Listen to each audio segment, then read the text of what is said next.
বাপু ভাই, রতন ভাই, আর কেউ না।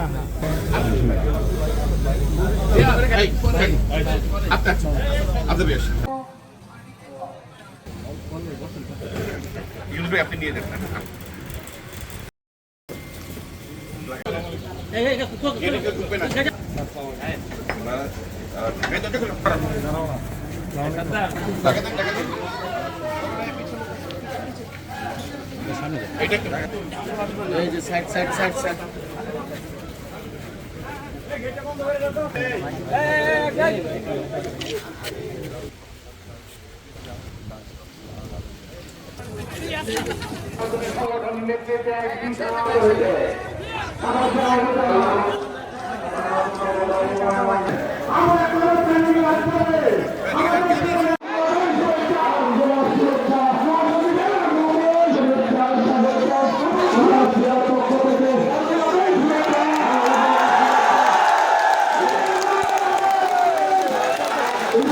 আমি আজকে আপনাদের সবার মধ্যে দিয়ে ব্রিগেডিয়ার জেনারেল হান্নান সাহেব রুহের মাগফিরাত কামনা করেছি, শ্রদ্ধা জানিয়েছি।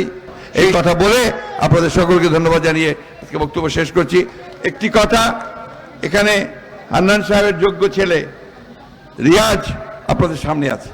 আপনাদের ছেলে, সে অত্যন্ত যোগ্য একজন মানুষ, সংগ্রাম করছে, লড়াই করেছে এবং জেলেও গেছে। আমি বিশ্বাস করি আপনাদের সে গভীরভাবে আপনাদের সঙ্গে আছে, মিলেমিশে আছে এবং আপনাদের পাশে আছে।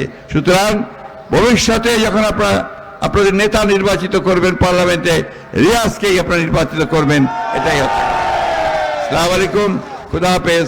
বাংলাদেশ জিন্দাবাদ, বাংলাদেশ জাতীয়তাবাদী দল জিন্দাবাদ, শহীদ জামরক দেশনেত্রী বেগম খালেদা জিন্দাবাদ, তারেক রহমান জিন্দাবাদ, হান্নান শাহ অমর হোক।